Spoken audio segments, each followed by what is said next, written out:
Rinne mar scannán dar bhanam Froggie. Is scannán navsblock go hilla is go homlán é Froggie.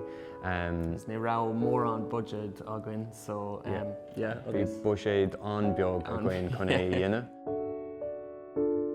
Hasí muid ag déanamh scannán nuair bhí muid páistí. Yeah. Ní rá telefíse again or chlór telefíse again, so just caithimid ar cruthaíocht a úsáid agus ar sálaíocht a úsáid freisin.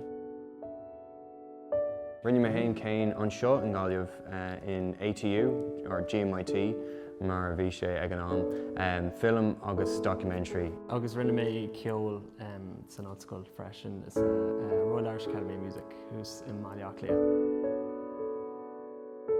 Well, is brá linn rudí cruthaíocht a dhéanamh lena chéile, so thosaí muid an comhlacht i 2018. Tá an-sim agin ó híomh cuasaí scéaltaí agus ceol. Just alíonn. Is scannán é faoi deartháir, faoi saol an alíontóir, so tá sé kind of cinál mar ar saolta hain. Rhymes with reality. Rhymes with reality, yeah, sinné an tagline atá I gceist.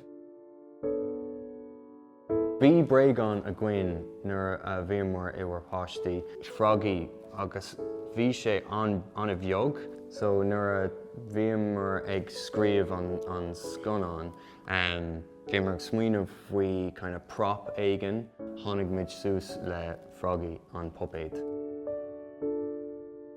Tá Sean T. O'Malley, tá Carrie Crowley, Istéhan, tá Lucy Evans, Lynn, Garrod Kavanagh, mar réalt in san scannán. Is scannán granmhar é, is scannán críomhar é, is scannán ceolmhar é, tá lán ceol.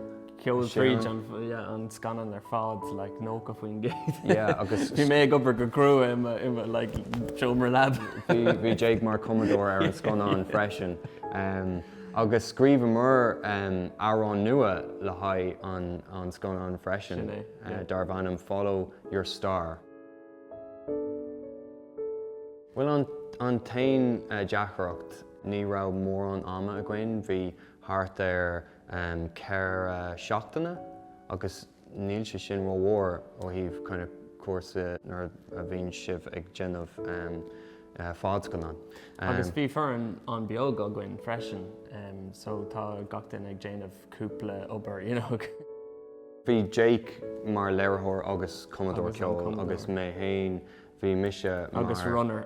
Yeah, bhí mise mar stúrthóir agus an scríbhneoir le Jake agus bhí mise ag déanamh kind of gach rud freisin runner, you know, ag obair lena haistóirí, ag obair lena cameradóirí.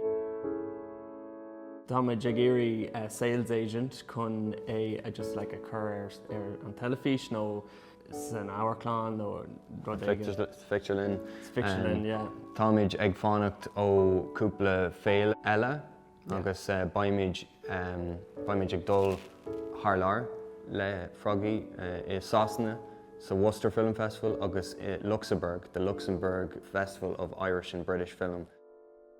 By sail ag Froggie agus tá mé héanagus Jake just tá sketch mini an down ar an faoi.